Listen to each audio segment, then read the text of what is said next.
Hello and welcome back. It's Scott. Today I want to talk about why Elon Musk moved to Texas, of all places. Some speculate it's about regulation, some speculate it's about just better business deals that he can get there. Some say it's because SpaceX is there, but maybe there's more than just SpaceX. Maybe there is the entire energy future of Tesla being built into that move.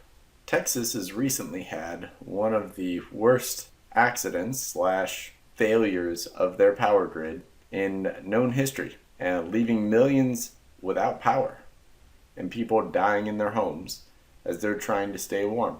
This opportunity has been brought up by the White House as one of their main reasons, or a main reason, that we need to get a better electrical grid. That new transmission and additional clean energy jobs, most of them that are proposed from the Biden plan, are from new energy. Why specifically Texas? Well, Texas is known as an energy-only market, which means that they pay, or you get paid, for only the energy you produce, not necessarily to be a good and reliable standby for all weather conditions. This is part of the main issue where if they're not incentivized to keep up their generators and make sure that the grid is stable, especially when there's new peak demand or in specific weather conditions like a freeze or an extreme storm, that the weather can ultimately end up taking down the entire grid and a failure of the electrical system occurs. Now, large players are willing to and are interested in investing in this energy market, like Warren Buffett. However, why might they be interested in investing in this energy region? Well, number one, Berkshire Hathaway wants to build some new natural gas power plants in order to be used for emergencies. Why? Well, they have one of the main natural gas pipelines from the northern United States all the way down to Texas, and they will be incentivized for using that natural gas. It's much like they're going to build the road, but they really get paid for the natural gas that's going to be used into the future. It's a great deal for them.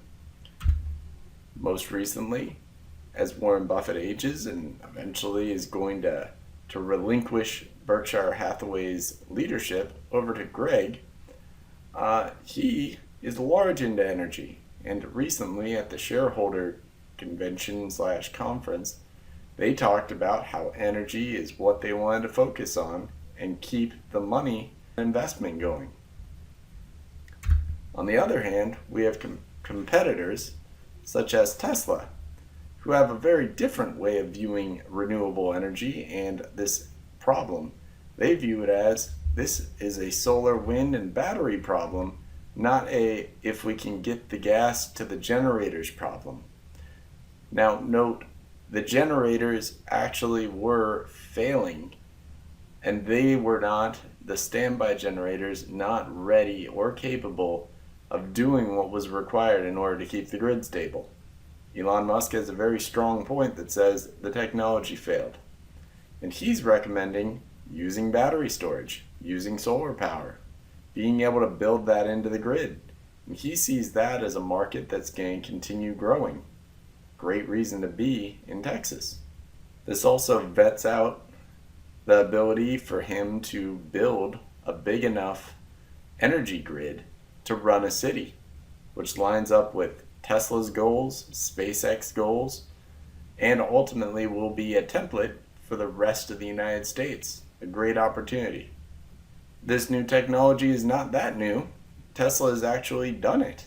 Tesla has done this in Kauai already. They have built out power packs that take in solar energy, the solar farm that already was in Kauai, to run at night.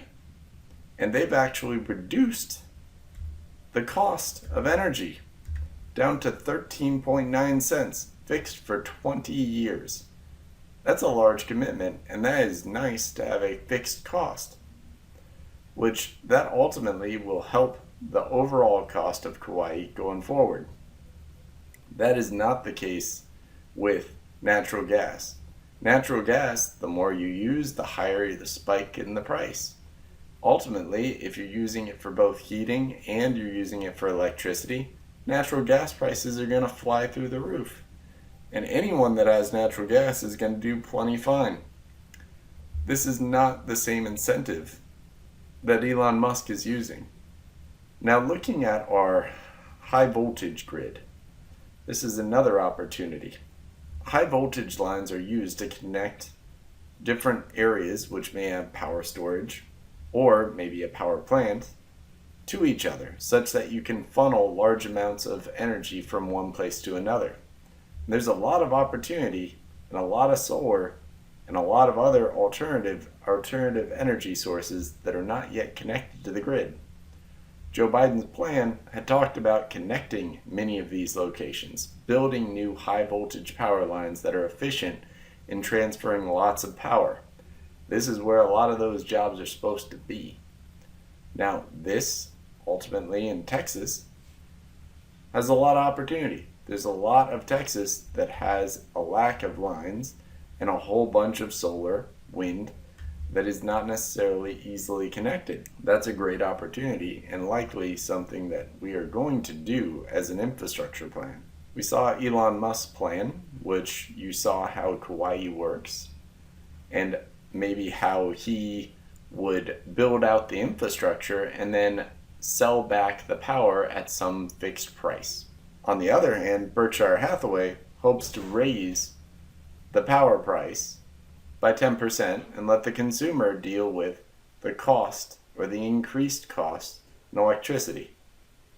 Now, they've already done this in Canada, so this isn't a new thing. But ultimately, the question is that going to raise the price to the consumer more than the solar?